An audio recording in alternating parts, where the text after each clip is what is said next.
We are starting with a new cadence for product communication so that we have clear communication of various product tech initiatives, both internally as well as externally. So to begin with, we'll start with the product demo day. I'll give you a summary of what all new initiatives we are starting as part of the product communication cadence. Uh, to begin with, what is product demo day? So we'll cover previous quarter's major releases.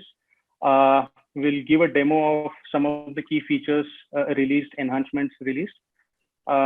We will have updates on the major planned items that were delayed or not released, so that everyone is aware of the impact on some of these items on customer go live, etc. We will also be sharing consolidated release notes across all product groups right after the webinar. This time we are planning to send it out next week, maybe Wednesday or Thursday. We'll also be covering any important product announcements we may have. What we will not cover in the demo day are operational details on the previous quarters, roadmap build rate, and some of those areas. We will not give update on all items that were planned, tickets, and smaller CRs items released in the previous quarter. There won't be updates on the roadmap for the next quarter because that we will be covering as part of our roadmap communication just before the product demo day. Customer go live updates, again, we will not cover specific customer go lives. Product training and deep dive sessions, again, we will not be able to go into the details of every feature released, as well as going into the depth of that particular feature and doing very detailed training. That will be part of the training day. Next slide, please. Yeah. So as I mentioned, we are planning various communication initiatives.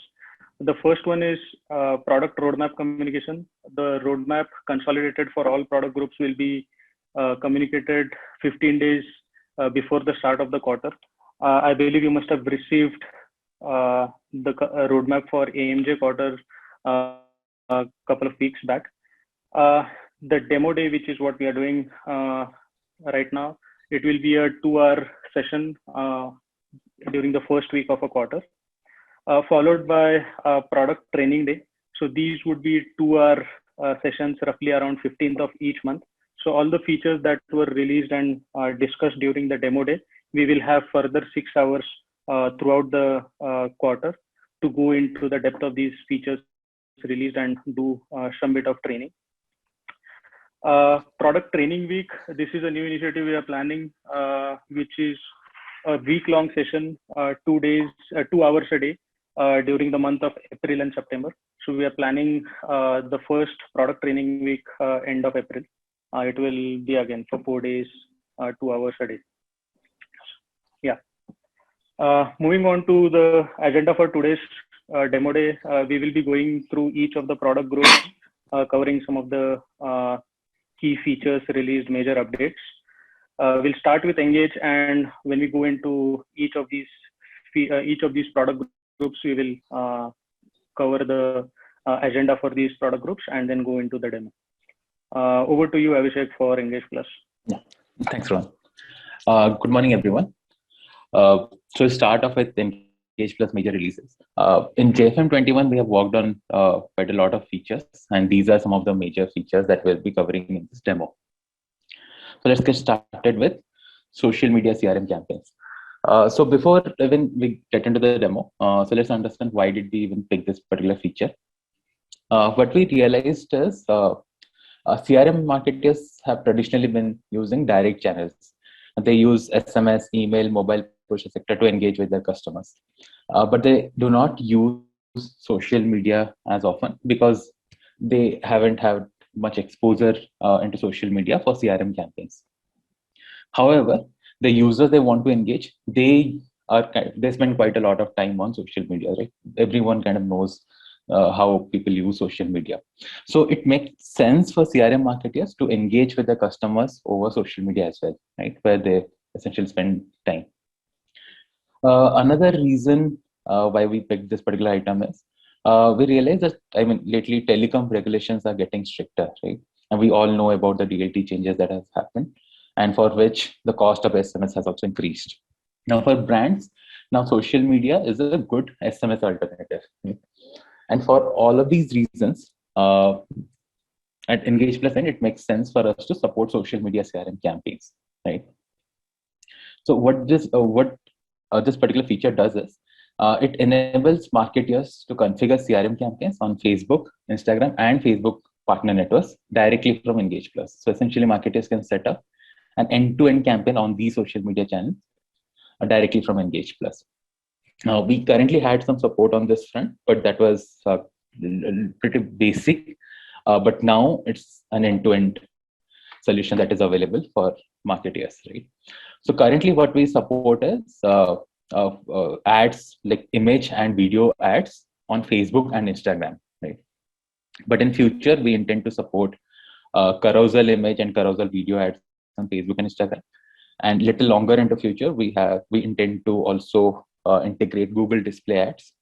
And further, in our performance reports, we want to reflect the KPIs that are reported by social channel itself, which means, let's say, if I've run a campaign on Facebook or Google, they would report some KPIs, performance KPIs. We'd want to pull that information, collate with our information, and present the reports, right? So let's have a brief demo of the feature.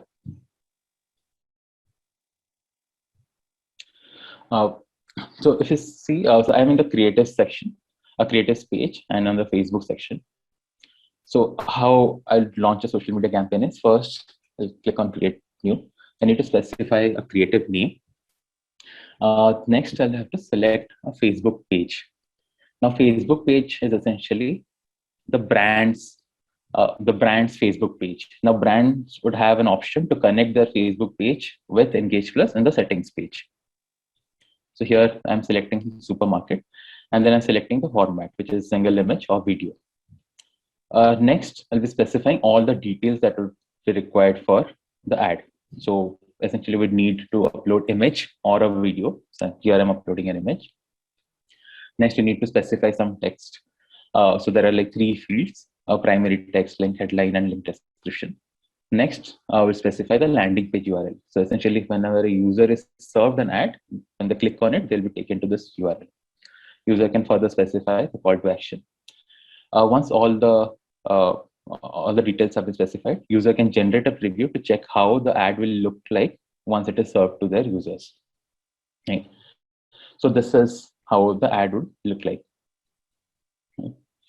Now, again, in Facebook ecosystem, Facebook, Instagram, and Facebook partners networks, there are a lot of placements available. When I say placement, it means, let's say you as a user, if you browse through Facebook on mobile and the newsfeed, you'd see some ad. Maybe if you're browsing Facebook on desktop, on the right-hand side, you may see a small ad. In Instagram, you can see an ad.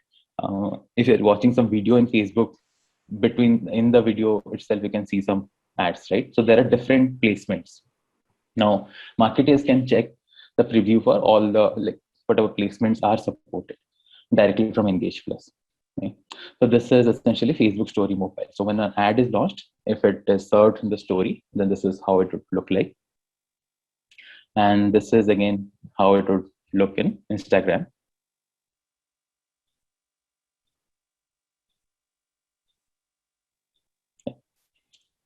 So there are a lot of placements. Next we'll just check on one more placement, which is, let's say, Messenger Mobile. So in Messenger Mobile, the ad appears in a little small format like this. And if someone clicks on view more, then the expanded view appears. Right. So the entire preview is available to the marketer. Now, if the marketer is fine with the preview and they do not need to do any modification, they can just save the creative. So next, when they're going to launch a campaign, in the message, they can use this particular creative. And once the message is executed, this particular creative, or we can say ad, will be pushed to Facebook account. Now, this Facebook account would belong to the client. Now in the settings page, client would have an option, like a brand should have an option to connect their Facebook ad account to Engage Plus. So on that ad account, these ads would be, this ad campaigns would be running. So moving to the next feature. So the next feature is partner broadcast campaigns. Again, let's start with the why. Can we ask, Rohan, how do you want to do this? Questions now, questions later, or people put questions in the chat box and you can answer them? Right. We'll pick the questions that you want to answer during the session. So we'll have a last 5 minutes of every product group's session for Q&A after around 20 minutes. If we need more time, we'll answer the questions in the chat, or we can take them offline. I have a suggestion, Rohan. So given some of the questions might be contextual to the demo, right? Let people put questions on the chat. When that small section of the demo is over, let people, I mean, if you think those questions can be answered immediately, you know, so that you don't have to, again, Abhishek doesn't have to come back and get back to Facebook ads, for example. Right. So, okay. So, yeah. Okay, let me take one question here. So can we give consumer specific coupons through a landing page? Yes, Anish, that can be done. So essentially in the landing page, the user would have to log in and then we can provide consumer specific coupons. Yeah. And there's one question from Goel. Yeah, do we have support for video ads as well? Yes, we do have support for video ads. I haven't not included in the demo, but there are some already, there is another video which we'll share with everyone. So we have support for video ads.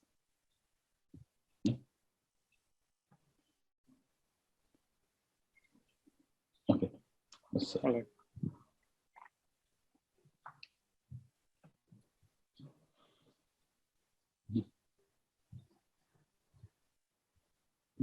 Just a second. Some stuff. Yeah. Okay.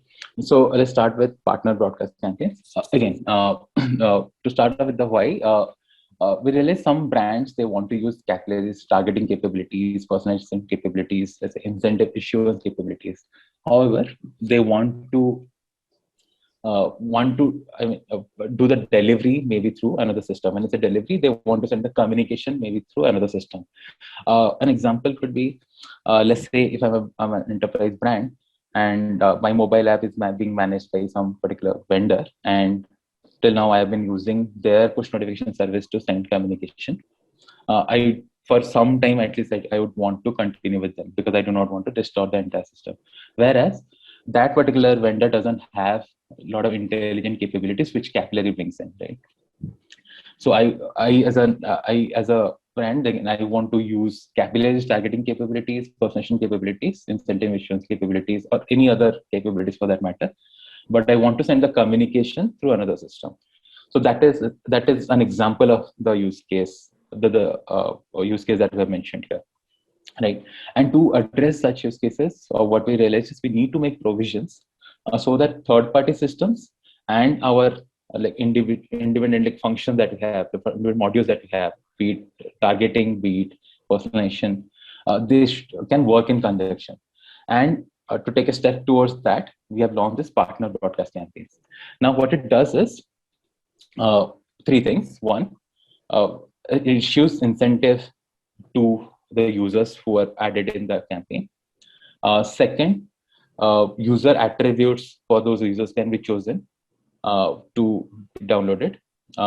Again, the incentive that are issued to users, that incentive attributes also can be downloaded. So again, so in partner broadcast campaign, incentives can be issued to users. The user attributes and the incentive attributes can be exported to an FTP location. Right? Now, once it is exported to an FTP location, a third-party system can read all this information from the FTP location and they can use it in their campaign. Right?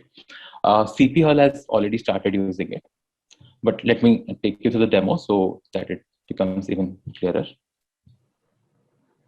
So I already have, like, I'm in the middle of a campaign creation process. I've already added an audience. Let's assume this audience has 50,000 users, right? Now, next, if I want to enable a partner broadcast campaign, all you need to do is I need to switch this button on. Essentially, for no communication, I have to enable no communication message. Next, I would want to add an incentive. Let's say here I've added an offer. Next, I will select the FTP location where I would want all the information to be exported, right? So the offer that I've added in the previous step, that would be issued to these 50,000 users, right? That's one. Next, the details of the offers and details of these 50,000 users would be exported in this particular flow. So this will be exported in CSV format. So for each customer, we'll have customer ID for default, which will be exported, but further we can add more information, right? So let's say I want to also export the voucher that is allocated to a particular user, right? And I also want to export the coupon expiry date for that particular customer, right? Everything can be selected. Now, these are some coupon related details. Now, let's say I want to also export some customer related details or any details for that matter, right?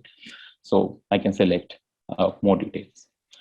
So once I specified all the details that I want to export, I can just go ahead and execute the campaign, right?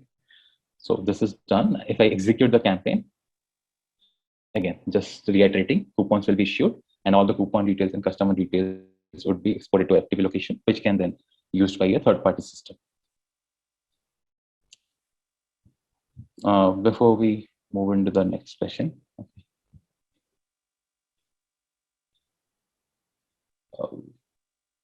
So with respect to personal something, like, I think probably I'll take this question a little later.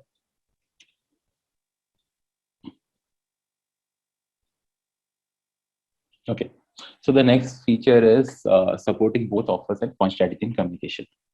So again, starting at the right, some brands, they do incentive-based communication, right? I mean, in fact, most of our brands, they do incentive-based communication. They would want to send some discount coupon through communication. But to improve their incentive-based communication, some brands want to issue coupons. They want to also communicate about the coupon. Plus, they also want to communicate the loyalty point details of that user in a single communication. Now, in our system, before this feature was released, what we supported was, brands can talk about coupon and coupon details in the communication, or maybe about loyalty points or points expiring in 30 days, in 7 days, etc. in a communication.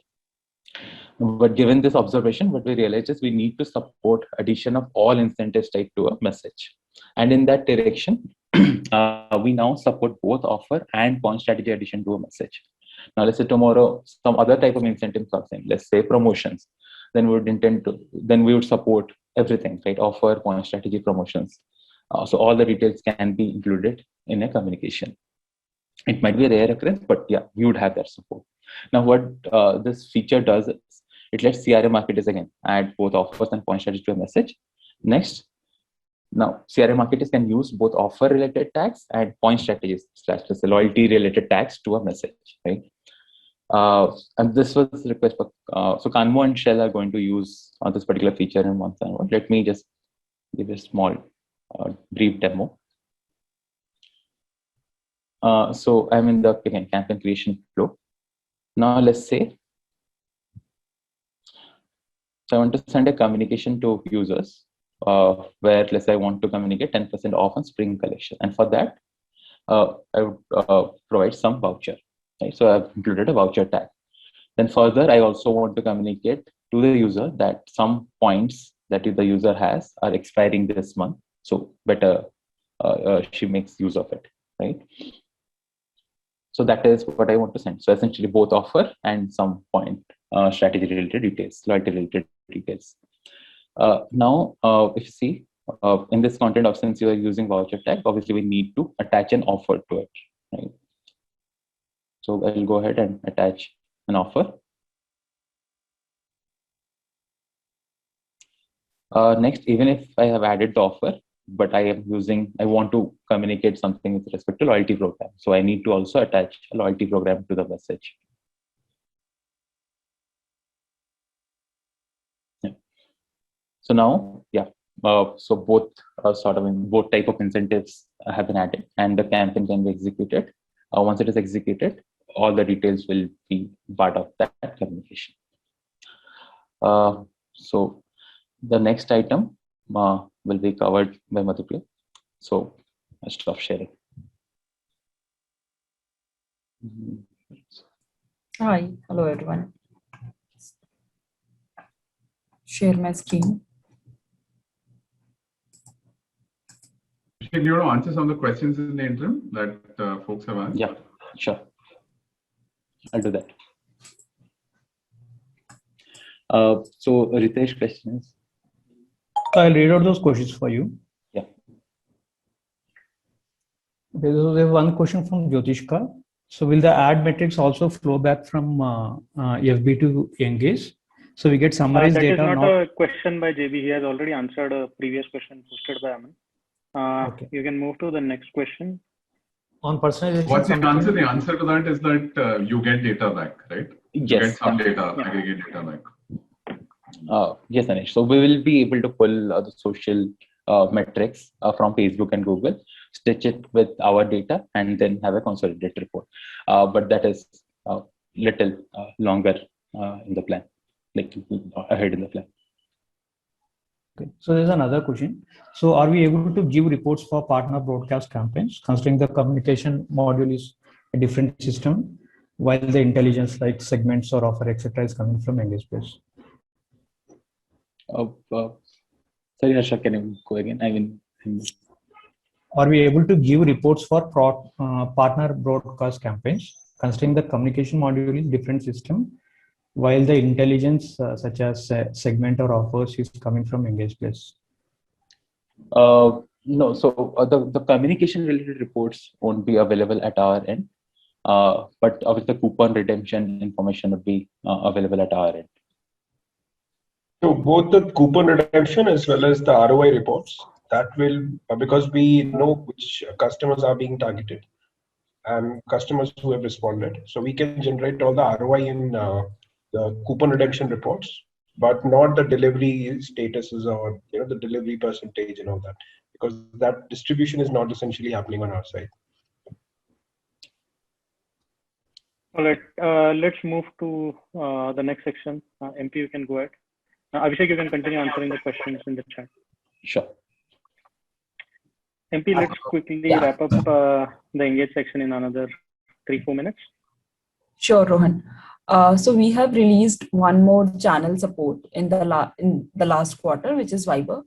The reason why we wanted to release or come up with this channel was because most of our clients in the Southeast Asia market are enterprise clients. They have customers in different countries, and we have a certain preference to a channel like Line, Viber, Zalo, etc. In these countries. So we wanted to extend our breadth by introducing this particular channel.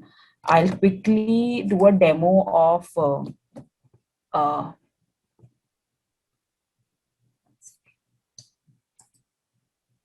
I'll just quickly do a demo of the product itself. So I hope you can see my. Yeah, MP, we can see. 1 second, let just bring it down. Yeah. So I have already created a campaign, added an audience, etc. In the content section, we are right now supporting a textual message. So you can add a text message. You can add any kind of voucher or any kind of points, etc. In the message. Then the user can upload an image, and then also have a button which is basically a URL where the landing page can be configured. So this is how the message will be sent to the customer. For Viber, for business, these are the only options which are present. So we have covered all of them in our implementation.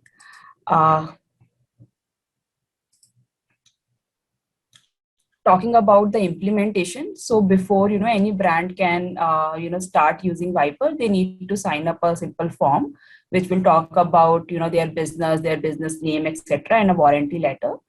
Also, subscription, like taking a consent from the customers, is not mandatory, but still we have, subscription or opt-in APIs for the customers to give their consent. And this is like an integration which is happening with a gateway partner. So if any of our sales team or customer success team wants to implement it for their customers, they can get in touch with the gateway team or the product team to understand how the pricing looks like. The first brand who would be going live with this is Petron. The tentative time is June. The product is ready, but because of Petron's preference, we are putting it in June. And VIG has also shown interest in the implementation of this.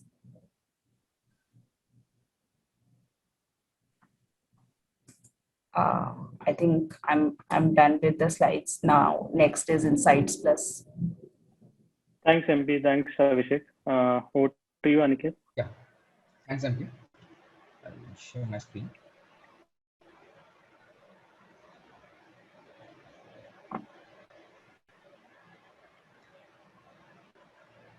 Can you see my screen? Yeah. Yeah. So on the Insights Plus side, we worked on multiple features in the JFM quarter. So out of those multiple features, I'm going to cover the three features for the demo. First one is on the Insights Plus UI revamp.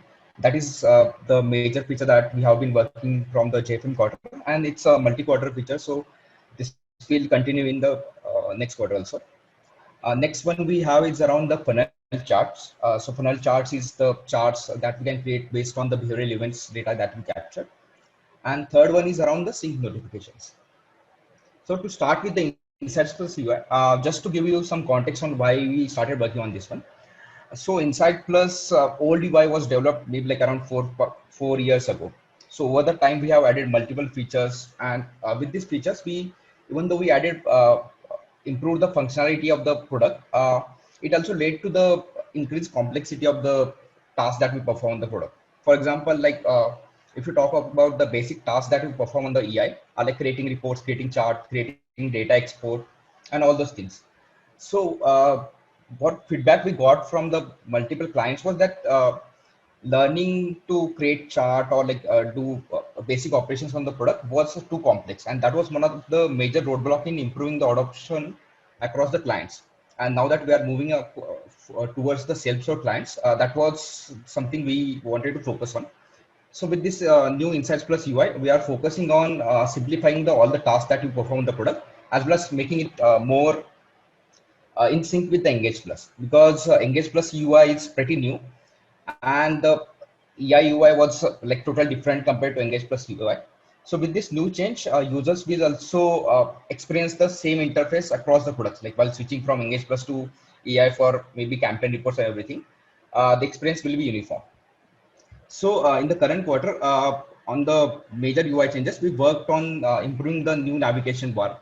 So in the old navigation bar was on the left side. It was not easy to find the features available in the product because like multiple features were added in the over the time, and that was too complex. So with this new navigation bar, we have moved left navigation bar to the top, and we have also changed the information architecture for easier discoverability of the features. There are also changes on the new OU drop down, some landing pages improvements, and all those things. I'll cover this in the demo. Apart from the UI changes, we have tech team has also worked on improving the performance of the app, because when you look at the reports or let's say data exports, clients don't want to wait for like 2-3 minutes for a report to load or page to load, because that directly affects the NPS of the product. So team also worked on like making a whole product as a single app experience. They also worked on API improvement that will improve the page loading time, and also the system breaking points. Like if you have multiple clients logging in at the same time, loading multiple reports, it won't break the product or won't show errors for any of the customer. So I'll just directly move on to the demo. Everyone, please go and see the new UI for EI. And if you have any feedback, suggestions, please share them with Aniket. Yeah. So this is the landing page for EIOA product. Currently, we directly land on the reports page, but we also have plans for adding the universal search dashboard view going forward. So that will be the plan for the upcoming quarters. So on the report view page, as you can see, like we now have the navigation bar on the top. This is in sync with the Engage Plus navigation bar, where you can find all the major features of the products on the top bar.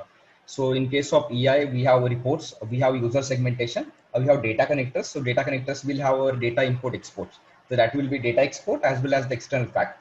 And we also have the library component where we'll have the library of all the charts, KPIs and dimensions that we have available in this org. So I talked about the single page app experience. So if I switch from, let's say, reports to user segment, as you can see, we just load the this specific part of the page. Instead of loading the full page, we just load the specific part of the page. So this improves the page loading time over the period. So if you compare this with the old UI, for the old UI, we used to load all the pages every time. So because of this single page app experience, there is improvement of 80% in the page loading time. So coming back to the reports page, on the reports page, there are some small improvements around the filters also. Like we have some most frequently used filters available on the front page only. For example, most of the time I want to look at the reports that I created or the reports that are favorite reports that I can directly see on the homepage. At the same time, let's say if I have created some reports, I can directly publish those reports from the homepage itself. In the old UI, there was a long process for publishing or unpublishing the reports. Now that data is that option is directly available on the homepage. We can change everything from the homepage itself. On the homepage also, we can actually look at all the report schedules that are active for this org. So instead of going through each and every reports, looking at all the active schedules, we can just click here and it will show all the active schedules active in that org. And you can even see that like which schedule you are subscribed to. You can click on the report, you can change the schedule. All that information is available here. Now coming back to the report view page, once you, let's say, open any report, first option that we have changed is we have added option for compare audience button. So compare audience option, it's something like where in the audience manager on the Engage Plus, you can create multiple audience for the campaign purpose. So that's not the only purpose, like only use for the audience. Like once you create any audience on the campaign audience manager side, we can actually use that audience as a filter in this EIA report. Once you hover over any of the audience, like by default, we'll show the all audience for all the reports. You can see the information about the audience, like number of customers in that audience, when that was refreshed last. But if you want to add a filter based on some audience that you have already created, you can click on the add audience button. We can add a new audience here. Once you are done adding, it will show what is the for example, this audience has 49% of the customers of total customer base in the in this org. It was last updated on 29th March. So all the information will be available here. You can keep adding audience, like if you want to do some comparison between these audience. For example, let's see if I add one more audience.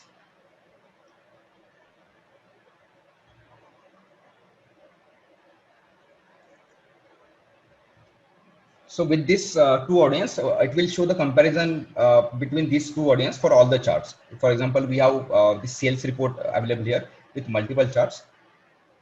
Once this is loading is done, we'll see the data for both the audiences side by side. So this will be useful for comparing between the two cohorts or two segments going forward. And there is limit of adding 3 audience within this bar. Apart from this, we have also improved the date filter option that is available on the product. So in the previous UI, there was no option to actually look at the actual calendar or the select date directly clicking on the calendar. But now going forward, we can actually click on the calendar, which will be available as soon as you open the date filter. You can even go to the compare mode and select the buttons or everything just by clicking on the calendar mode. So this is more for the improving the user experience by selecting the date format, because that is the most used feature from this page. Now going back to the library. So on the library page, we'll have the charts available, all the dimensions that are available in this org, as well as the KPI. You can create custom dimensions based on your requirement. You can see all the KPIs are available. What are the definitions of the KPI in this page? One more thing that we have improved upon is the report creation flow, because report creation is one of the core tasks that we perform, and the old flow was quite complex. So going forward, we have the simple flow for, let's say, creating the report. You can add the report like sales report.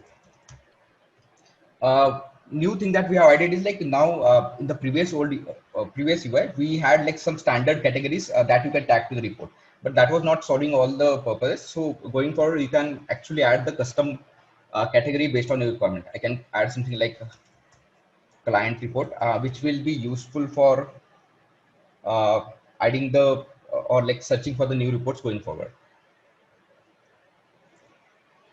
Okay. Now coming back to the second item, which is on the sync notification part. So you might have known that we have the nightly ETL sync process, which is required for getting all the data on the EI for reporting purpose. Like we get all the data is captured on the platform side, and through this nightly ETL sync process, the data flows to the EI. But that nightly ETL process takes some time. Like for some hours it ends at 7 a.m. or for some hours it can go till the 12 p.m. in the afternoon. And there was no visibility on when that process will end, how much time that will take, if there is delay or something. And that was leading to a lot of confusion on the CS side or even the client side. So going forward, we'll have the real-time notification or the status for the sync process that is going on. It will be something like we'll show if that process is in progress or not. If there is some delay in the sync completion time, that will show there will be the ETA completion time for the process, and that will be available on the EI UI. So CS team or the clients won't have to contact the tech team to get the information on this part. Now going back to the next demo item, which is around the funnel chart support. So as you know, like we have support for capturing the behavioral events on the platform side. So the behavioral events can be online events or it can be offline events. So once we start capturing the events, so for example, if you take an example of a customer's journey on the e-commerce website, we have multiple steps involved. Let's say customer lands on a homepage, customer search for some product, it will add that product to the cart and it will purchase that product. So it's a customer journey involved, and the final objective of any journey is, let's say, customer buying that product. Now, as you can see, like there are multiple journeys steps involved in this process, and a customer can drop off at any point. And that's where we want to optimize the process. So on the EI side, we can create some custom funnel charts based on the behavioral events data that we are capturing. For example, we have one of the chart created here. So you can see there are multiple events. So we have product clicked event, product viewed event, add to cart, cart viewed, multiple events are there. And with this chart, like the way we read it, like in the first product clicked event, around 300 customers entered. Out of that, 303 customers, 301 customers actually view the product. Out of that, 277 customers added the product to the cart, and almost the same products view the cart. So this way, we'll see the number of customers entering into each step of the process, as well as the how many customers are dropping at each step. So the way we use it, like we know that there is drop of 7% when moving from product viewed event to add to cart event. So that's where we can take some step, like maybe sending out some promotion to the customer, or it can be any other way. And it's not necessary that we need to have the online events for creating the funnel charts. We can capture offline events also. It can be QR code scan or promotion redeem. All that can be captured as a behavioral events, and we can create a funnel chart based on that data. That's it, Rohan. Thanks, Aniket.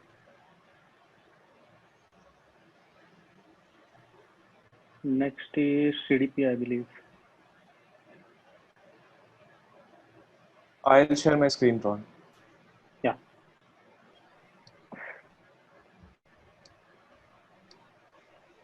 So good, man. Pretty straight.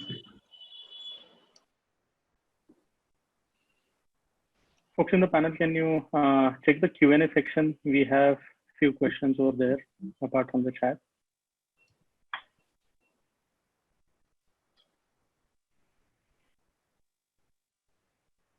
All right. We have a quick announcement for CDP. Now, CDP we started as an initiative within the Insights Plus group and we sort of had multiple Insights Plus as well as a few platform features clubbed as part of our CDP offering. We have made some changes to how we are taking forward the CDP story. So going forward, our erstwhile platforms group, the platforms API group, will be the new CDP group. So the platforms products are now part of the CDP platform products. CDP is not just Databricks notebook solutions or part of some features from the Insights Plus product suite. While some of the components of Databricks notebook solutions would be considered as part of CDP's offerings, but primarily what CDP is our productized version of some of the core platform features. Now these platform features are available across our platform and can be used by any of the vertical products or product pillars like Engage, Loyalty, and even ACP, Insights Plus, and so on. So what we are doing going forward to make our CDP story more coherent, we will break down some of our platform features into certain themes. We are taking forward the data integration and customer hub as three primary themes.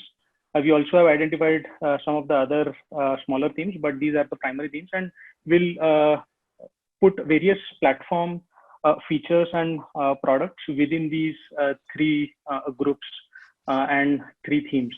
And we'll take forward the product roadmap for these products and features forward. So to begin with, we'll have the data hub, which is nothing but our extensive data model, which supports not just retail industry, but even some of the other verticals. So things like store hierarchy, product catalog, vertical specific data models, extended fields, behavioral events, external fact, configurations that we have for various products, features, modules, as well as subscription management would be part of the data hub. Integration hub is where we'll connect with various external systems through our features, platform features like Connect Plus, event ingestion framework, import, export, platform APIs, event notification. Customer hub is where we're building this customer 360 module where various customer related data points can be shown.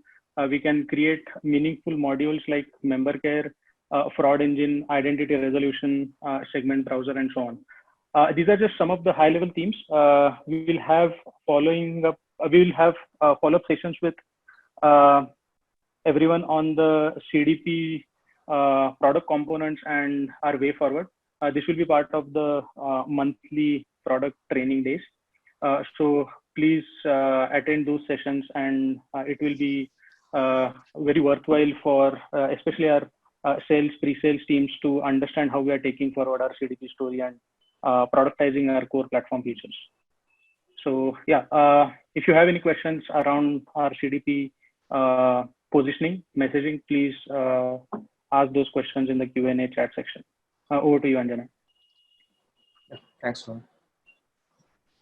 Right. So in CDP, we worked on two major areas, card linked loyalty program and a few things in Connect Plus. Now, this is not exhaustive list. We actually worked on a few other things, but the major, these are the major features which we worked on. So yeah, so coming to card linked loyalty program, why we build this functionality. So we already have multiple loyalty program, right? The thing is that the current multiple loyalty program, it works with OU. So you can create a program and it is tightly linked with OU. And that's how, you know, right program identification happens today. Addition of card linked loyalty program is a very good addition to our multiple loyalty program because it enhances its capability, its usability. So by adding this card entity, what we are essentially saying is that, you know, a brand which has multiple cards linked to different programs, they can be run now, and it's not necessary that they have to be a conglomerate brand with multiple organization unit, right? So basically, customer shopping from the store using a card, we can identify the program from that card itself and allocate points to the customers accordingly. We saw that card-based programs are in huge demand in some of the verticals such as fuel retail, B2B verticals, conglomerates, and luxury brands. And we see that, as we are diversifying into fuel retail, a lot of these brands actually use card-based program. For example, Petron, Shell India, BPCL, all these card-based program is going to be very useful. Now coming to what are the key, highlights of this functionality. So one thing to understand is basically card series. Card series is basically, it gives the capability to create different types of cards within an organization. So be it, a brand wanting to create different types of card-based programs on a targeted user segment, let's say senior citizen card, value card, platinum card, family card, right? Or on the basis of the way they want to distribute these cards, let's say digital card, physical card, Insta card, right? So, and not only that, if they want to make it more like OU based also, specific to a different organization unit, right? All these can be created as card series. So basically card series is different types of cards which an organization would need, right?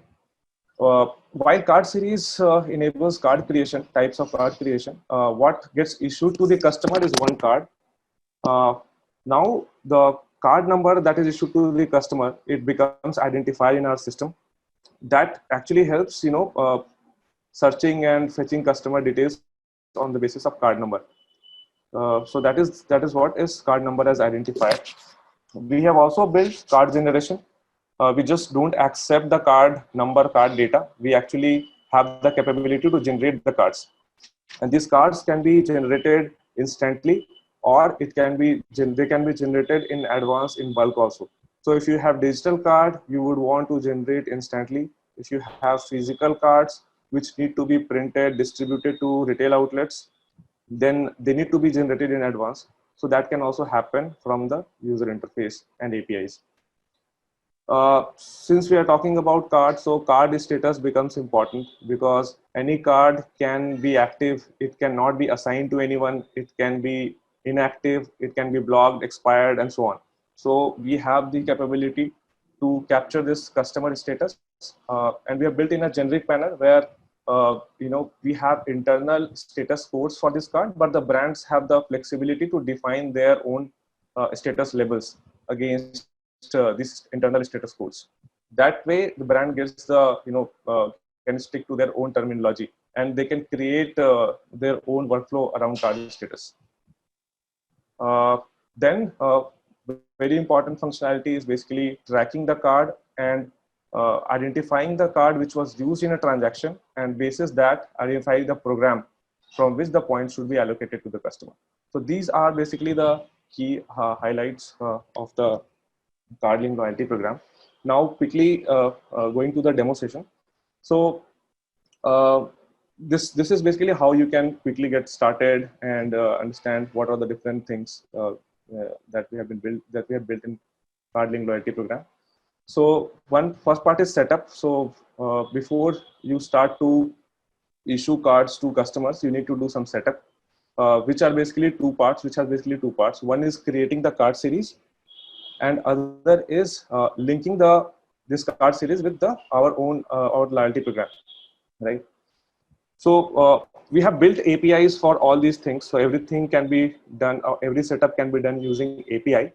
But and these APIs can be found in the API documentation, where we have listed down all the APIs which can be used for setup. But for understanding purpose, I'll be showing. I'll quickly show you the user interface. This is currently in nightly environment. So when you land up in a card series, actually you see one global settings. The global settings, you can specify how many cards a customer can have overall, right? And then you can define the different statuses, basically statuses which the card should have. We have internal codes as not issued, active, inactive, deleted, and against them status labels can be created. So I have created the status labels as unassigned, active, inactive, deleted, expired. Now, once that is done, you can go and start creating your card series. So basically you can give it name and code to this card series, and you can specify whether it is digital or physical. You can also specify how the card number should be generated. If the card generation should be happen on the basis of series identifier which is passed in the API, or it should be automatically generate a card number automatically to any customer that is registered. Similarly, you can specify the card number generation pattern. What are the input? You can define the input parameters in the form of prefix, card length, offset, and suffix. Currently, we are supporting basic generation method, but in future we will add more advanced card generation methods, such as basically Loon algorithm based card generation. So this is how you create the card series. For example, I have created diners card series here. Right. So once you have created the card series, you go to the loyalty section where you will need to create your loyalty program. And when you create the loyalty program, you will see the card series section where you can select the basically the card series which should be linked to this loyalty program. Right. So for example, I have this diners loyalty program. So here these following card series and gold 3 are linked to it. So this is how the linking happens between loyalty program and card series. Right. So once that setup is done, you can basically import your existing card data, or you can even start issuing cards to the customers. So for import, we have created import profile for card import. Using this import profile, you can import the card related data, card number, the card series to which this card belongs, and also link it to the customer using any of the identifiers. Right. So that's how the basically the card data, existing card data, can be imported. We have for generating cards, again, it can be done from the API or it can be done from the interface. So here we have this section called generate cards, where you can generate your cards. Basically, you can select the card series from here, specify the number of cards you want to generate, specify the label that should be assigned, and you can generate the card numbers here. So this will start coming, and you can download it, the file, and all these card numbers will be present in the file. Right. So this is how this actually helps in case of physical cards, where cards need to be generated and printed in advance. Then for integration purpose, we have built APIs which can be used for registering customer with card, or issuing card to existing customer, searching customer using card number, getting card details of a customer using card number, changing the status of the card, like want to delete the card or reactivate the card, or you want to see the audit log of the status changes. Everything you have in the API. For furthermore, if you have to add a transaction using card number, you can basically call the API and specify. You can use the card number as identifier and pass the card value. Similarly, you can basically submit your points redemption API request with the card number. Furthermore, so we have added some of the capabilities in member care also, where support staff can do certain actions, operations related to card. For example, right. So we have one action in member care where you can issue new card. Right.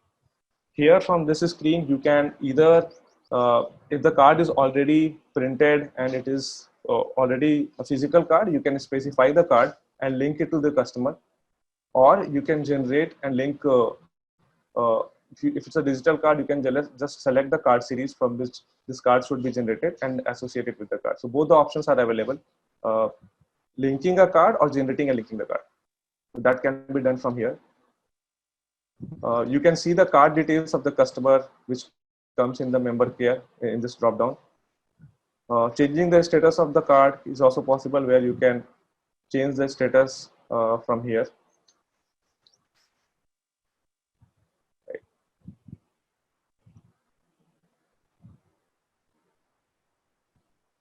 Yeah.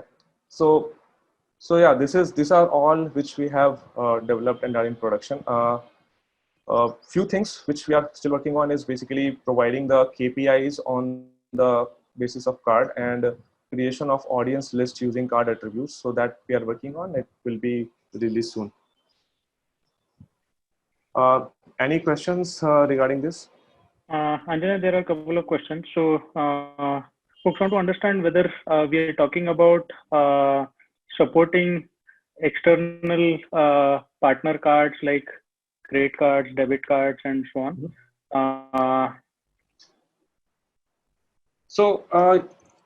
Yeah, so basically this card functionality is generic in nature. Basically, if you want to create a partner card also, so this would be one type of card itself, right? And for this particular, for any partner card also, I mean, it's not that we will be doing any integration currently we have in plan with any of these banks or credit card providers, but essentially if it is more about card generation or capturing the card information of the customers, right? So this card entity can be used. We are not actually getting into being full-fledged card solution provider. We draw our boundary for supporting our loyalty program. So that's where we function, because getting into fully becoming a card solution provider itself is a large functionality. We limit ourselves to being capable of capturing the card information and building functionalities which will support our loyalty programs. All right. In the interest of time, some of the other questions you can take on the chat after the Connect Plus demo. Okay. Can we quickly wrap up the Connect Plus demo, Anjana? Yeah, sure. So Connect Plus will be covered by Achu. So over to you, Achu. Thanks, Anjana. I'm sharing my screen.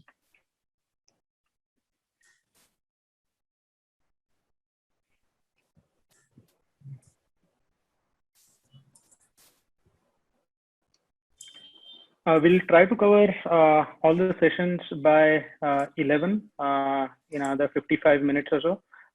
We have the invite till 11:15. We will take up questions if you want to attend beyond 11 during those 15 minutes. All the PMs will be available. If you want to attend the Q&A session, you can join for the last 15 minutes, but the demo will essentially conclude by 11.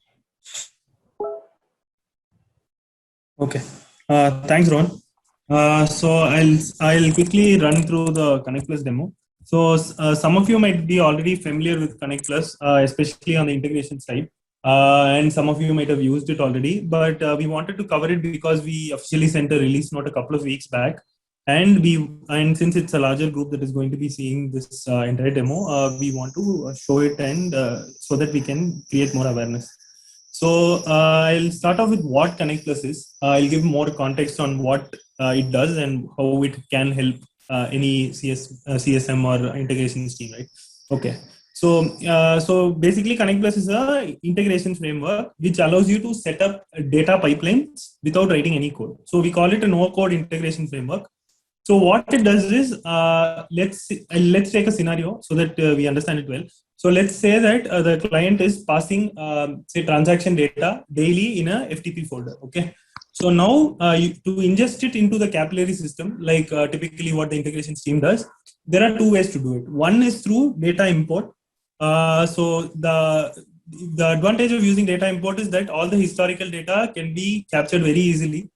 And secondly, it is a tool that has been quite useful, right? It's been there for a long time, so you're quite familiar with it. So the tendency is to go use data import framework for most of the import use cases, right? So, but the problem with data import is like it is designed more for static data ingestion, right? And secondly, any data that is ingested through data import framework, the problem is it cannot be used to trigger loyalty flows and DBS workflows. So this is the disadvantage that we have with data import framework. So the other way to do this, to ingest data that comes to you on a recurring basis so that you can trigger loyalty flows and DBS flows is through by calling the capillary data ingestion APIs. So the thing is, although our APIs are stable and good, the problem is that without support from a tech person, right, or a person who knows how to call these APIs, you can't set up the integration. So there is always some dependency on a tech person or an integration team to help you set up this integration, correct? So in order to overcome this, right, in order to remove this dependency and make sure that a person with like very little tech expertise can set up integrations themselves, we built Connect Plus. So I'll tell you where Connect Plus comes in now. So let's say there is a file in a FTP folder that the client is passing every day.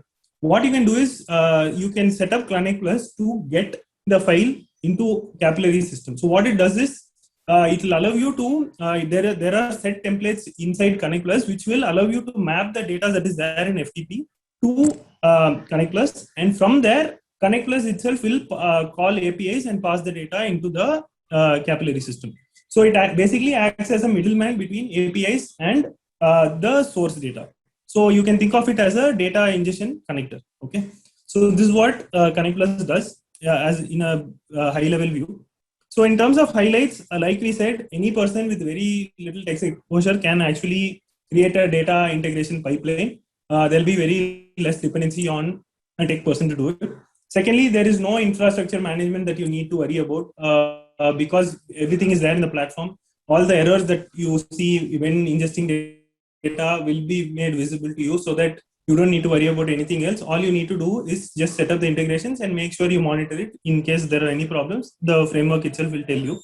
Thirdly, we have some pre-built templates for data ingestion. So let's say you want to ingest transaction data. We have a set template to map your file with the transaction V2 API. Similarly, we have templates for customer V2, customer add V2 API also.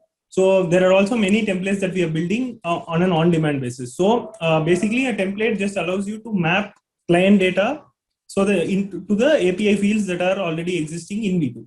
Okay.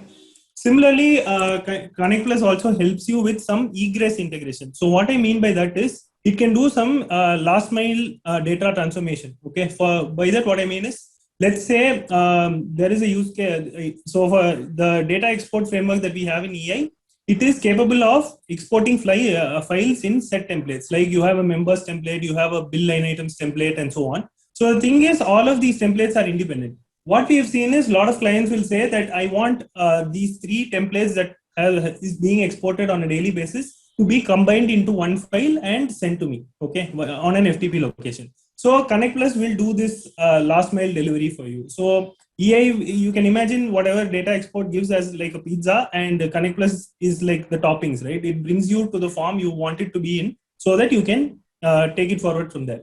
That is the egress integration. The third part is the reliability. Obviously, like I said, it's a single view platform where you can see everything related to data integrations. We already have backend for monitoring errors and showing it to you in a dashboard. There is also a metrics dashboard that are being built.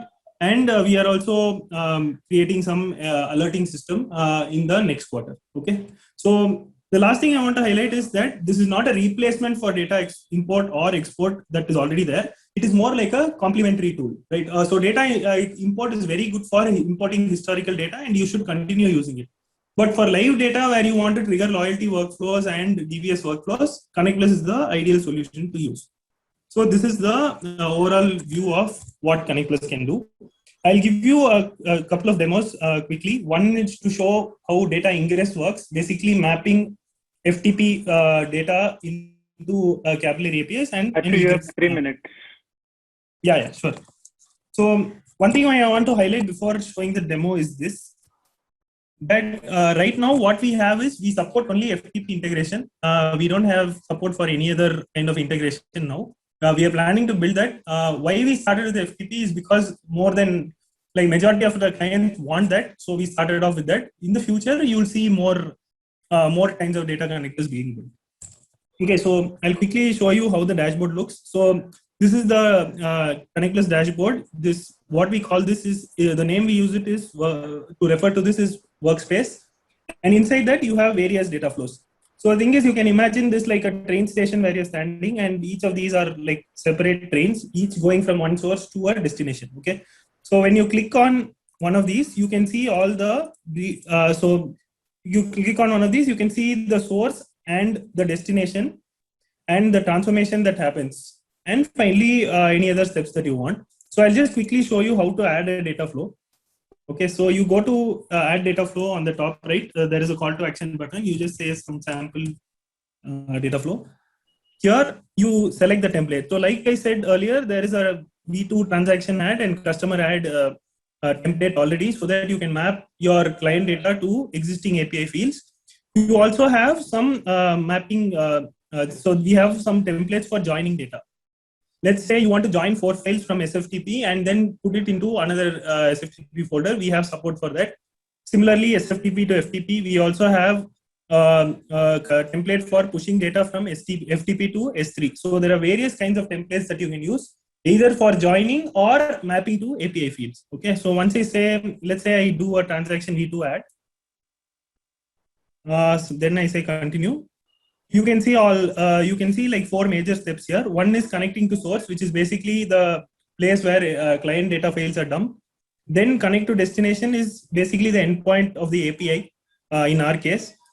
Transform data is for doing any kind of data transformation on the client file, right? Let's say you want to compute bill amount in a specific way and pass it on to the capillary system. You can do that here. There are various expressions that you can use to create transformations. And finally, once you're done, you can go trigger a workflow. So in trigger, you can create trigger a data flow which will run every minute or hourly or daily or in whatever frequency that you want. So this is how basic data flow is set up. And I'm just showing you one live join use case. This is basically the egress use case where we are joining multiple files and dumping it into a FTP location. So this is how a typical join data flow looks. So that's all there is to it. I mean, since we are running short of time, I'll not cover more use cases. If there's any questions, please ping me or Anjane, and we'll be glad to assist you. Thanks, Achu. We'll go to the loyalty demo next. So over to you, Bharat. Achu, Anjane, we should definitely cover the card-based loyalty as well as Connect Plus in the next training day. These are extremely useful features. Yeah, sure. Sure. Hey everyone, good morning. So I will start with the features that we released for Loyalty Plus over the course of time. In the interest of time, I will go through these and answer questions once the session is done for Loyalty Plus in the chat and all. As you know, we've been working, a large part of the Loyalty Plus roadmap has been guided by our large customer go-lives. Loyalty Plus has really sort of evolved and emerged to be super enterprise ready and cater to conglomerate type loyalties and all of those use cases. And there have been several things that have come and trickled through as we work with these customers over time. We will cover 4 key highlights today. There are also other things. If any of these do catch your interest, we can connect separately and we'll cover them over the course of these training days. So the main things we'll cover today are points on referral feature, which is a much requested feature across brands for running their referral campaigns as part of their loyalty program. Coalition loyalty use cases, where we want to have external partner program linkings, supplementary programs within the program. Target-based loyalty for B2B businesses, and e-commerce based loyalty, where we want to have some sort of promise points and redemption reversal scenarios. The other features are making the MLP setup stronger with a more unified group construct with single expiries, user group loyalty with friends and family and points pooling features, and points capping use cases where you can limit the amount of points that you give out. So this is some of the features that we'll cover. Jumping quickly into points on referral. So this, of course, I believe has been a much requested feature across several brands: Shell, Jotun, Pantaloons, Canmo, Blackberries, and Designer, some of the guys who asked for this. We have baked this into a core part of the loyalty system itself, you will now be able to see two new actions called award points to referral and award points to referee inside the loyalty program actions. So it then acts and behaves as a fundamental part of your program, or you could run it as a separate promotion over a certain duration of time as well. So you have that flexibility. Quickly to show you how this looks and feels and what you need to do inside the product.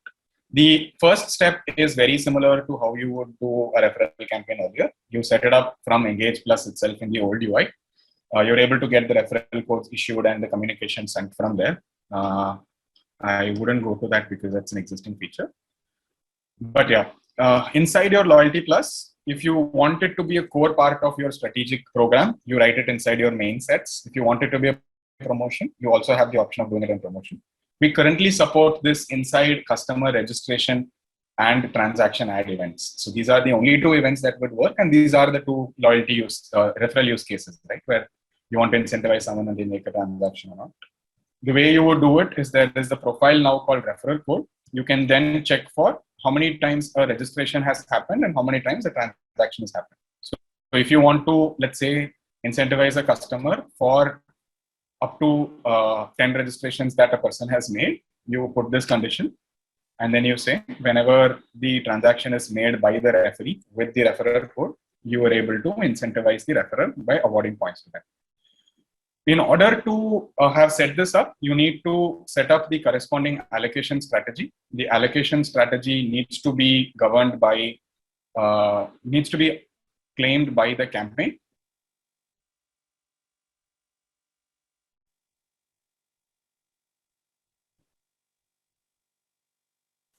So like we set up referral here. So you need to have it as a campaign claimed module, and only fixed points allocation will be supported. So you give out a fixed value of points whenever these scenarios come up. So that's on the points on referral. You can also use it to incentivize referees in this. Moving forward, let me spend some time on the use case for external partner programs and supplementary memberships. Fundamentally, there are a lot of these larger groups who run coalition programs either within subsidiaries of their own business or with other businesses. I'm sure a lot of us have experienced programs like this, where there is a tie-up with, typically luxury brands tie up with airlines, where if you are in a certain tier in the airlines, then you get the same tier here. You get accelerated earnings because of a membership outside and things like this. So there are these partnerships between Taj, Shangri-La, and so on. So these are external programs which Capillary does not control, which is done in completely different business than our customer. So we allow for linking of these programs, right? So based on these linkings, the key features that we provide are tier linking. So you're able to upgrade customers based on these partner programs, and when they get delinked or expired, you're able to auto downgrade back to the tier that the person should actually be on based on your program construct. That is on the external partner program. The supplementary membership program feature-wise is very closely linked. However, the key idea here is, as a marketing manager, if you want to run mini programs, smaller incentives, paid memberships, those kind of things within your program, you use the supplementary membership feature. The key difference is that we manage the duration of the supplementary membership, and we will also be able to initiate membership inside our program itself based on certain conditions. For example, if you want to do a paid membership, where a person has to buy some anchor product or a membership card or something like that, the person is able to buy that. You check for whether that line item is present and initiate a supplementary membership. So let me quickly show you how this would look and feel inside the Loyalty Plus tool. You will have a new tab inside your strategies itself called partner programs. You will use this for both your external partner programs and supplementary memberships. Your external programs will be listed here. Supplementary programs will be listed here. You could go and create a new one. As you create one of these supplementary memberships, you will be able to define what is the exchange rate for points between your external program to internal program, whether your partner program has tiers in and of itself as well. So, or you could create a supplementary program. As you will see, the key difference in a supplementary program is that it is a mini program within, so there is no tier concept, and you can define the membership period and cycle here, right? So you can therefore renew the cycle, or it lapses out automatically based on this particular duration. Once you've created these programs, you will then be able to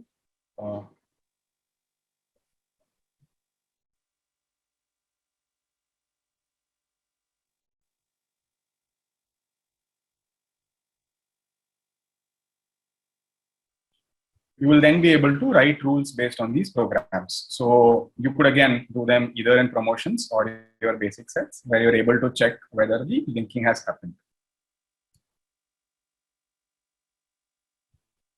So you could say current customer.partner, and you could check whether a person is linked to a specific membership. So if a person is linked to the Scoopy PP3 membership, then you can say upgrade that person to a specific tier. So these are the kind of rules that you can write here. You will also see this initiate supplementary membership action there. So this is in case you want to check for a particular line item being present and initiate supplementary membership based on that. I won't go into the depths of all the possible rules that you can write here.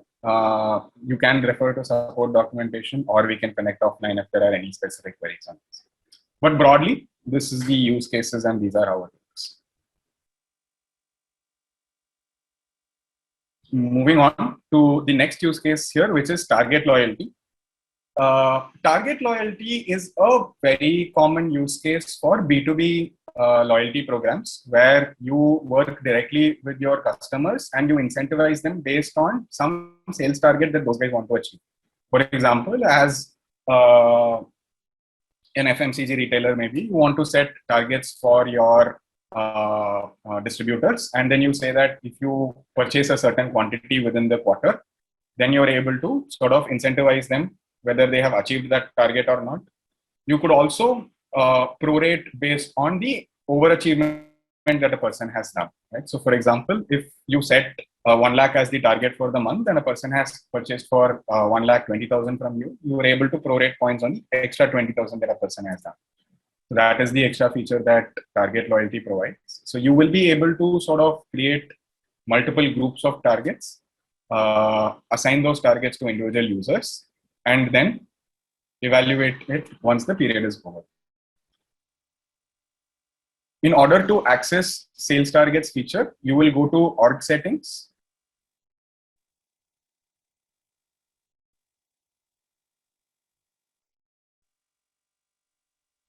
And search for sales targets.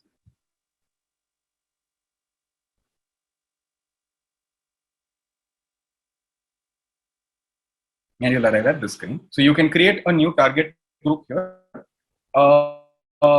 We are also adding some enhancements to this particular feature in this quarter. As of now, we support a calendar-based target setting where you're able to set, let's say, quarterly targets, where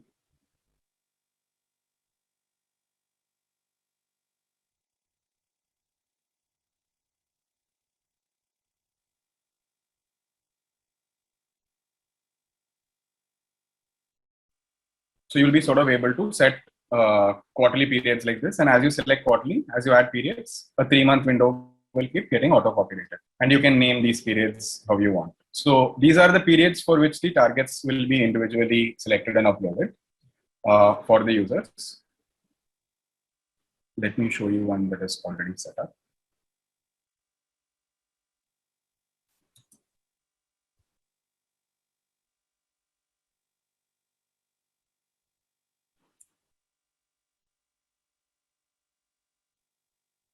So this is a target which you've selected for the months of April, May, and June. And it shows that this period is currently being evaluated because we are inside this period. And then you will be able to define what counts as part of the target inside the definition itself. So for example, you can say that I want to set targets based on sales, or I want to set targets based on the quantity that a person has purchased, right? You will also be able to define that only transactions which cross 5,000 are eligible for it. So for example, you say that you have to make a minimum bill of 5,000 and over the month you have to purchase for 1 lakh. So you can basically say current transaction dot value greater than 5,000. So these rule writing profiles are the same as what you would do inside of Loyalty Plus, and you can use that. You can define this currently at a transaction level or a line item level. What we are also adding here is support for counting the number of transactions itself and the number of visits that a person has made. For example, if you want to say transactions which are greater than 5,000, how many such bills has a person made? That is coming up in the current one. So what you need to do once you have defined these targets is you need to go to import framework to actually import the particular target values.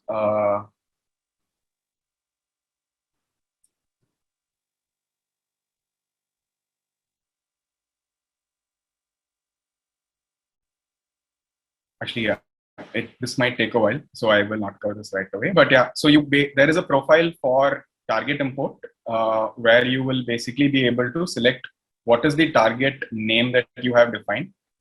You will use this target name, and then you will use the periods that you have defined and the corresponding value. So you could do a bulk import for all of these periods for a single target in a single file. You could also set up schedule, so that as the business keeps deciding, they can keep uploading these targets. You will be allowed to edit the targets for periods that have not started evaluation yet. Once the evaluation starts, you will not be allowed to do that. We have an internal event that corresponds to the target getting over. So whether or not a person has achieved that target milestone is evaluated at the end of the period. For instance, here the period is 30th May 2021, right? So on 30th May 2021, this event called target completed will be activated for all the customers.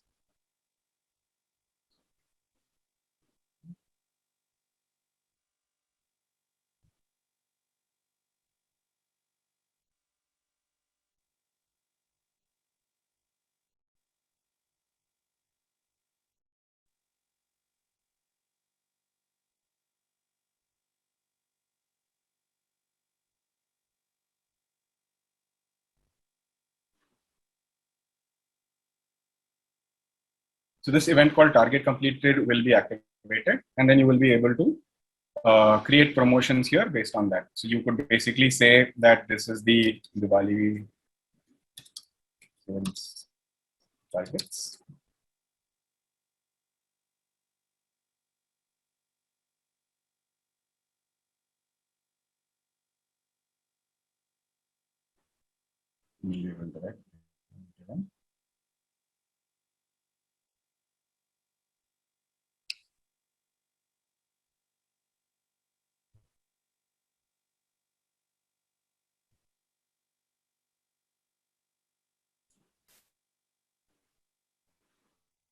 So you'll be able to see what is the target achieved value if it is greater than current event dot target defined. So this will tell you whether the person has achieved a value greater than what was defined. You'll also be able to do operations here to see whether this is greater than 90% of the value that you had defined. So you'll be able to say that, oh, you were almost there. You could have reached it if you had done just a little bit more and things like that. So these are some of the possibilities for what you can explore inside this event and write rules accordingly. Coming up to the last feature, which is one of the highlights for today, is on e-commerce loyalty.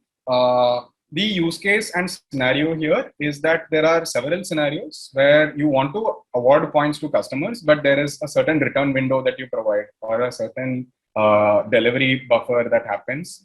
So you want to hold off on customers being able to redeem those points. For example, as an e-commerce company, as soon as the order is placed, you might want to give points for the order, but the customer is able to redeem those points only once the return window is over, because otherwise, once the customer returns a product, you'll anyways have to claw them back. So you are now able to give them as promised points and convert them based on certain factors. This could also be used in scenarios where there is a B2B loyalty scenario where you want to finalize your points to actual redeemable points once the payment has been settled. So as soon as the order is placed, you're able to issue the points as promised points. And once a payment settlement has happened, you can convert.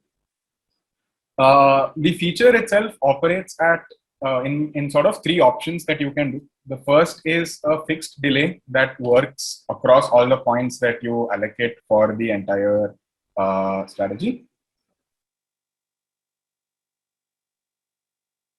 In order to do that, you will actually be defining it within the strategy itself. So you could basically say that I want to delay all the points issued by this particular strategy by 15 days. So all of those get issued as promise points, and on the next morning following the 15th day, these get converted into redeemable points. The second option that you can do is basically upon an individual SKU level. So, for example, this is a very e-commerce scenario where a return window is different for each of these products that you sort of provide, right? You could have certain products which have 5-day windows, some which are not returnable, some which have 30-day windows. All of those can be uploaded in the product master. So we have two new standard fields in the product master, one called returnable, which is a true or false flag. The other is called the returnable days, which defines the return period. So you have to import that into the product master, or in the API, in the transaction add call, you can define that in an extended field. So these are the two values that we will capture, and we can do a fixed number of days based on that particular value inside the allocation itself. So the way you would do that is in the points allocation strategy. So config wise, this is the most important place where you will be doing it.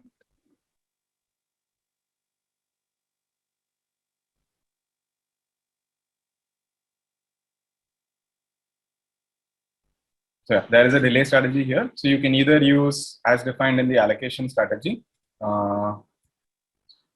In order for the return period option 2 to work, you actually need to have the set unrolled into a line item so that it works at a line item level. And for the line item, you can define whether it happens on fixed delay days based on item return period in the inventory, or based on a particular line item extended field that you have defined in the API. So these are the two options that you do. The third option that we have is the external trigger. This is a scenario for something like a payment settlement, where the number of days is not determined ahead of time. It could come in at any moment. So the way that we accomplish this is through an extended field at the transaction level. So in the scenario that I described, you will create an extended field called payment status and keep that value as unpaid, right? So you will define enums for that extended field. And upon transaction update, when in the future that particular field will move from unpaid to a paid status, you'll be able to write a rule to say,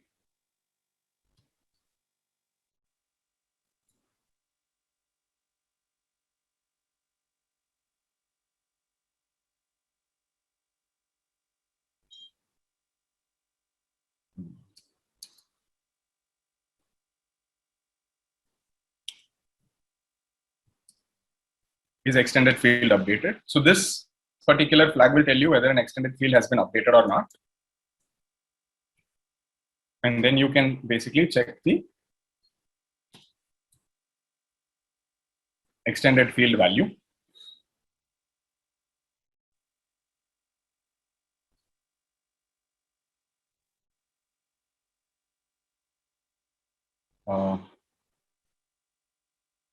Let's say the exchange amount greater than 100 or something like that. So you'll be able to define the value here. And based on the value, there is an action here called, I think it's not showing up here. So there's an action here called convert.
sorry, I think there's an issue on the org, but yeah, ideally you will be able to have an action here to convert your externally triggered points into the current points. So this is the overarching feature on promise points. We also now support redemption reversal via API. Previously, if an redemption has happened, it will be reversed when the particular transaction gets returned. In an e-commerce setup where the reversal needs to happen for various reasons, and the computation for how the settlement gets done either through source or to your actual credit card points itself, actual loyalty points itself, the reversal APIs can be directly used. So at a broad sense, the new use cases that we support here will be mainly appealing to a lot of conglomerate and super enterprise businesses, B2B businesses. So these are very common use cases on loyalty here that we are now able to support. And that's it from my side. All right. Thanks, Bharat. Over to you, Somna, for Smart Store, and then we'll cover the ACP. Thanks, Ron. I will share my screen. Can you speak up a bit, Somna? Not. Hello. Am I audible now? Yeah, better. Okay.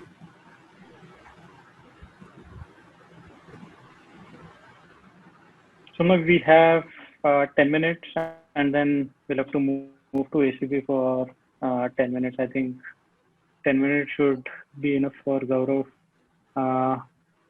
Should that be fine, Gaurav, or do you need more time? Ron, at least we'll cover the summary of whatever features we are releasing, but probably not for the demo. So for the demo, we can continue on the product training session and do detailed demos then. All right. Okay. In that case, I will quickly cover up these items, and I will move very quickly on the demo part because that is what I am focusing right now today. On the Smart Store side, we have made a couple of enhancements on the reporting portion, just to give a view to the brand and the CS team on how the devices are working. So, so what we have done is we have come up with reports like this, which will be initiated on a daily basis to all the CS teams, where we can view the hygiene of their brands, like how many stores are there, what are the devices that are active for the org, how many devices have been active for not active for 14 days, 7 days, 3 days. Now, based on this information of data, they can take a call on what kind of devices we should be focusing on for troubleshooting. So this report is highly effective and helpful to the support team and to our CS folks.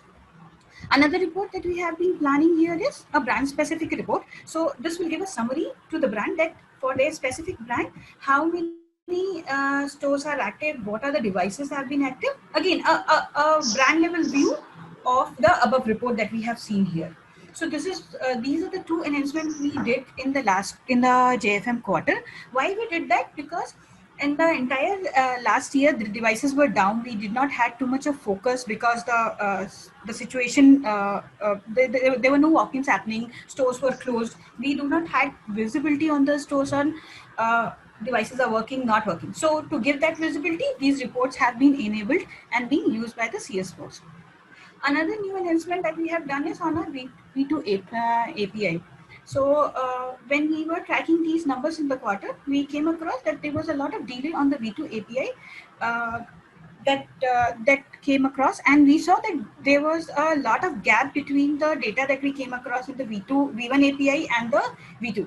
So there were few enhancements done on the way we were posting data on our system for V2 profile, and that is what we did the enhancement here. And post this enhancement, we saw a 200 times improvement on the data that we are getting on this API. We are yet to come back on the number if we are on track with V1 on this, but the improvement has been seen. We can make out from the picture also. This is what it is. Moving on to Stomax quickly. These are few of the items that we have on Stomax. So we have introduced clienteling app on Stomax, wherein we can show the complete view of the customer profile like you have in the member care. where you can see the complete profile of the customer, the past purchases, the recommended set of products, in case there are any leads, points, coupons, anything. So these are the information that you can see on the clienteling app. Now, what StoreMax also supports now is a staff-based login. Earlier, we were supporting a till-based login, which was a holistic login for the entire store. Now, each staff can have their own login, track their performance, batches, and how their store is performing, how they are placed up on the leaderboard. Then the reporting section has been improved on the StoreMax, and there's altogether a new section that has come in from the leaderboard and the gamification. And I will quickly jump onto the demo. So this is what StoreMax is right now. You can log in with any of the till credential, a staff user credential. No, can you so I'm already increase the zoom level to say 75% on the top?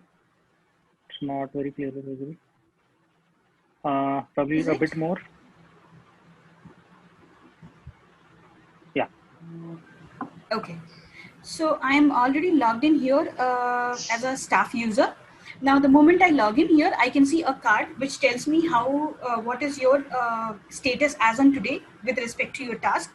Now, all the mini apps that you see here on the bottom can be enabled as a card here. Information for that can be enabled as a card here.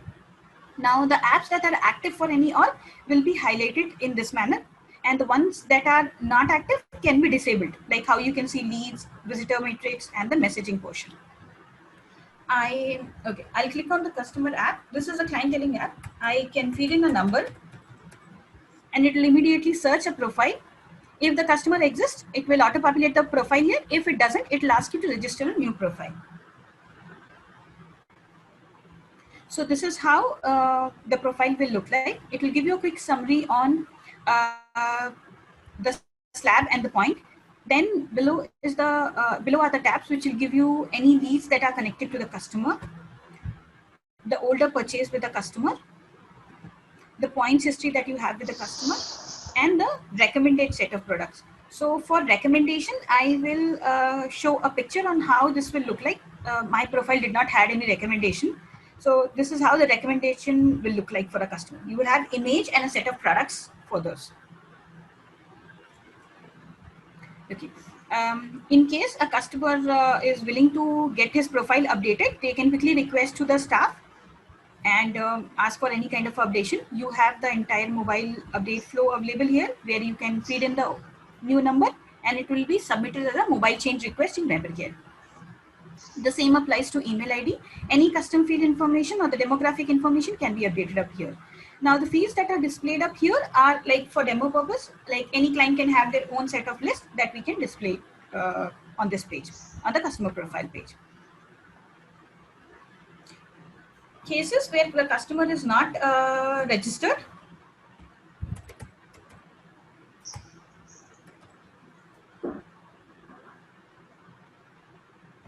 The profile will populate up. So it will search quickly in the capillary database and it will ask for, if the customer does not exist, you can register a new customer. The entire form remains the same. You can enter the details from here.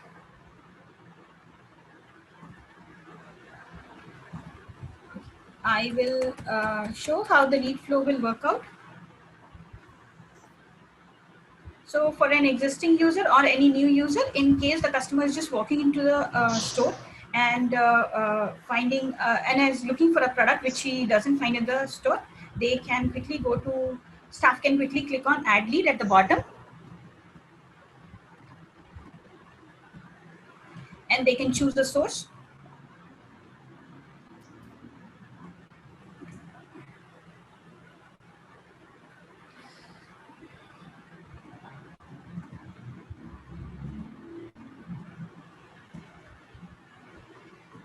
I can choose a source on what is the source of this customer, maybe a walk-in or a online. Select a product category. This is nothing but your entire inventory master or the product master that is available in the CRM system. So if you click on, you will get the entire category of the inventory master that you have in your CRM system. You can choose any category. Status, what kind of a lead this is. Is it a ready to buy or looking for information? Again, these information like source, status, everything is configurable in the system. You can add a note on like what, in case there is any additional information required for this lead to be created, any approximate value that the customer is looking for the specific product. What is the preferred channel that the customer would be willing to be connected on in future? This is not a subscription channel. This is just a preferred channel for when the follow-up is happening. What is the preferred channel the customer would be willing to be contacted on? You can choose either of them and you can click on add lead. Once the lead is created, it will start to reflect under the customer profile like how it is appearing right now. So all the information will start appearing to be under the customer profile. You can click on any profile. So this is how it will appear up.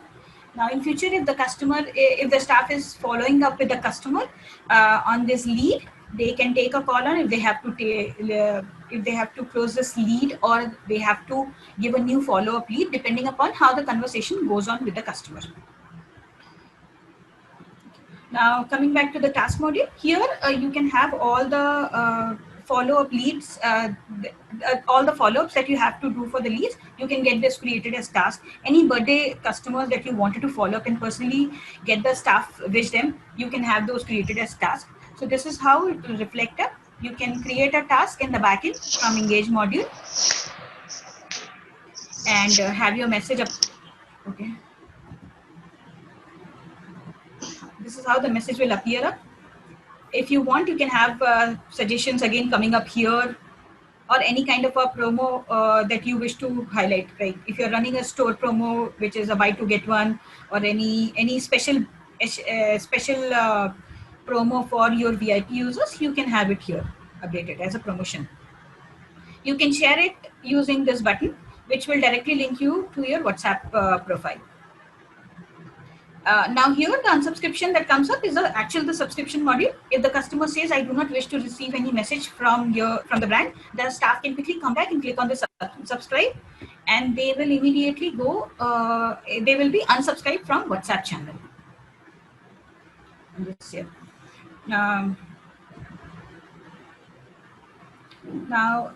So report section is this again. So that was on the clienteling part. The second part is the report section. This is how the report will look like. You can choose any date parameter here. The views that are available here right now is a weekly and a monthly view. So it gives you a daily view also. Every date-wise view it gives you. And you can view few KPIs for each enabled app. So if you have leads enabled for your Stomax, under Stomax, you can see a lead tab for which KPIs can be made available here. Quickly moving back to the gamification.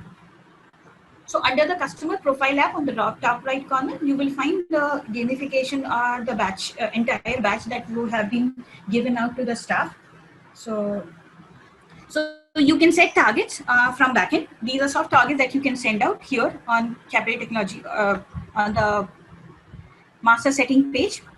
I can set target on bill, leads, registration, and set a duration for a stick that if my staff is able to achieve these targets for continuously 7 days, I should be able to provide them a badge.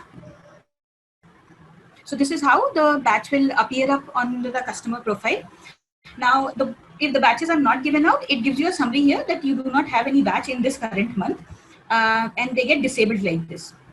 If you have any batch allocated based on the performance that you have given, then it gets highlighted up here, like how this last batch is appearing here.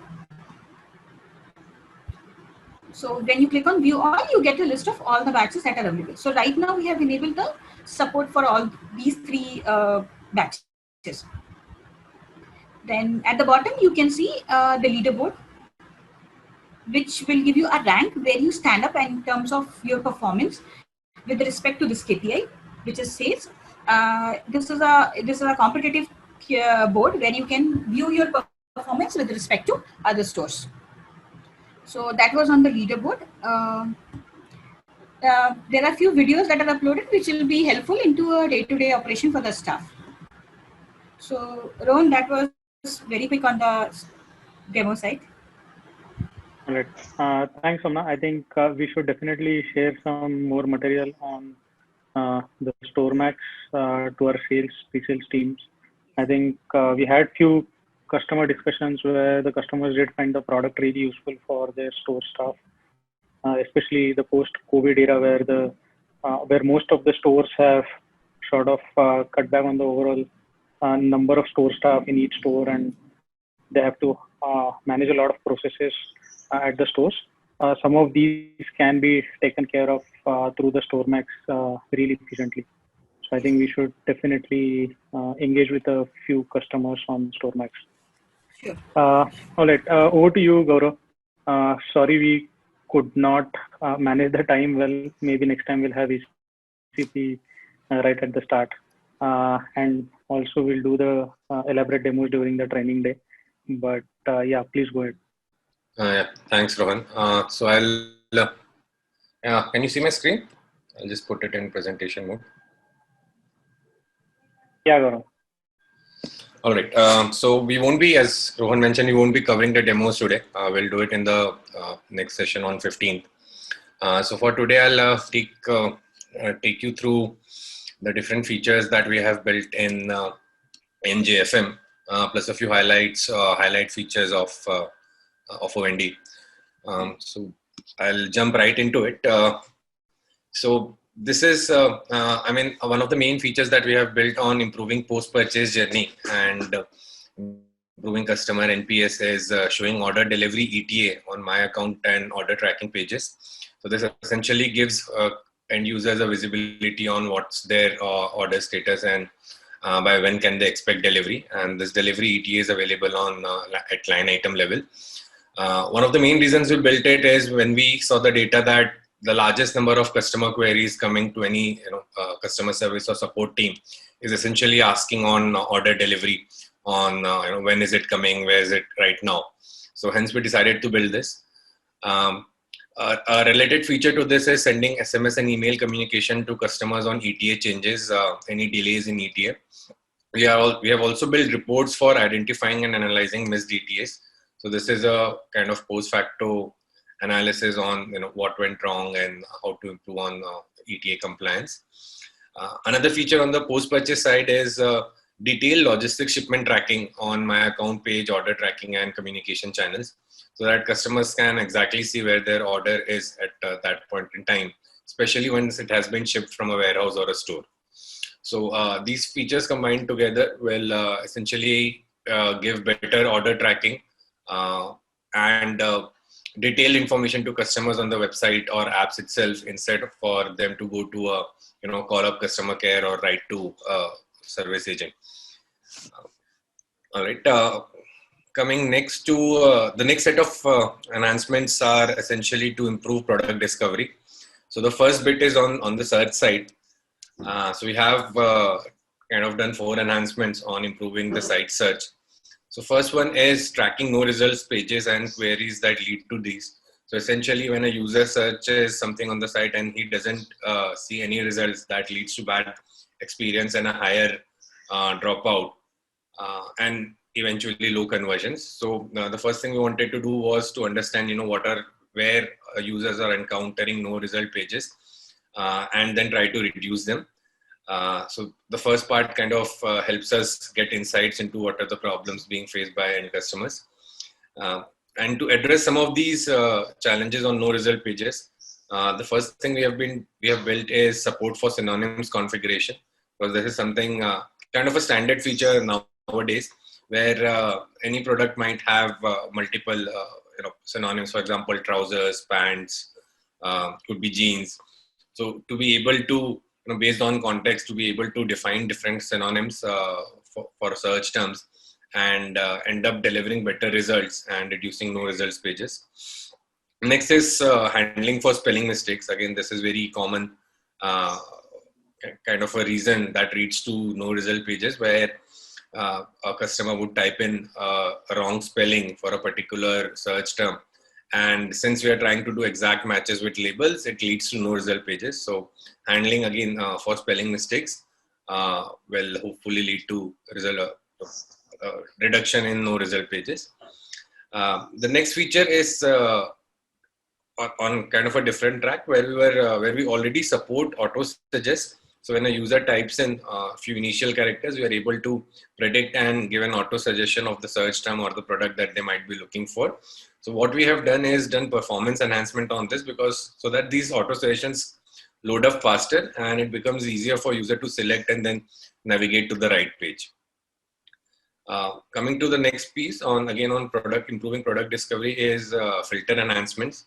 So there again, the first feature that we have built is tracking filter usages and what kind of results these filters lead to.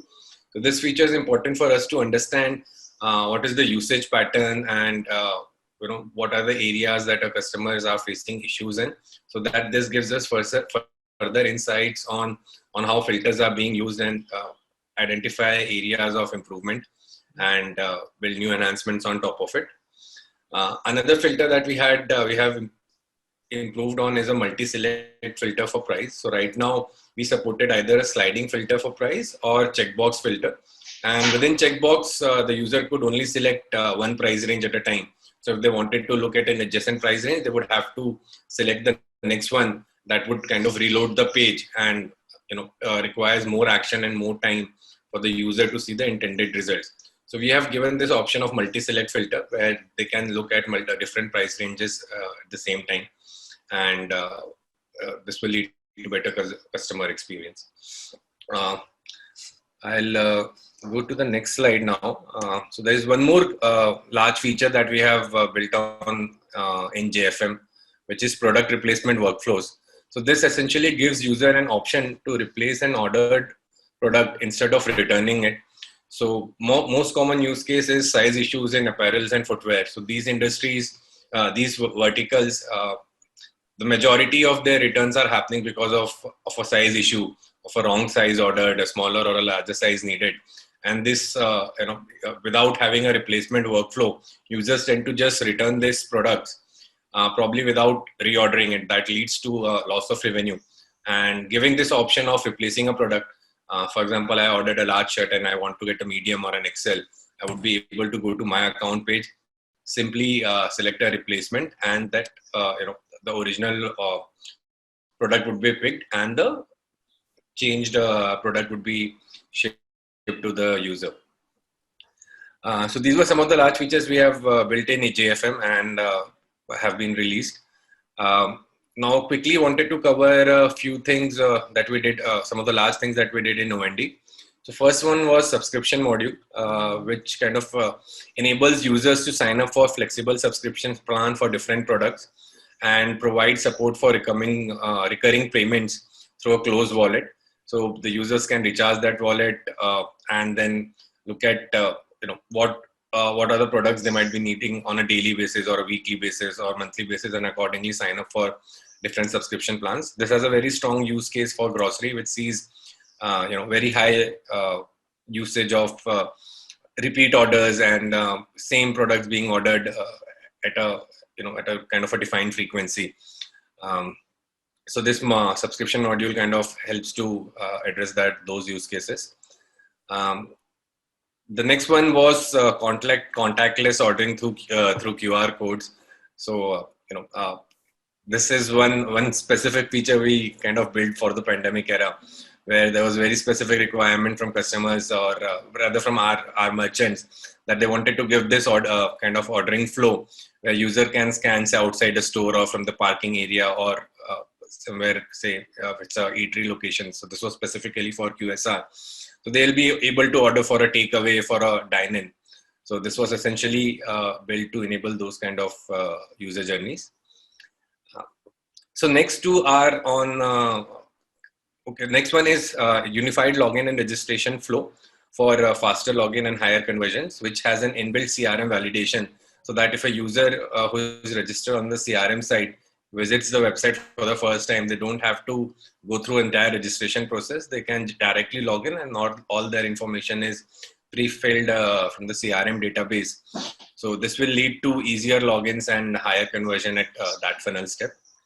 The next one and the final one on the list is improving CRM coupon visibility. So essentially showing CRM coupons in cart and PDP pages, especially for logged in users, if they have any specific coupons that was issued to them or general campaigns that are, that they are have received any coupon for that. So those coupons will get clearly visible and they'll be able to easily apply. And eventually this will lead to higher redemption rates for these coupons. Right. So yeah, that's it from my side, Ron. Let me check if there were any questions.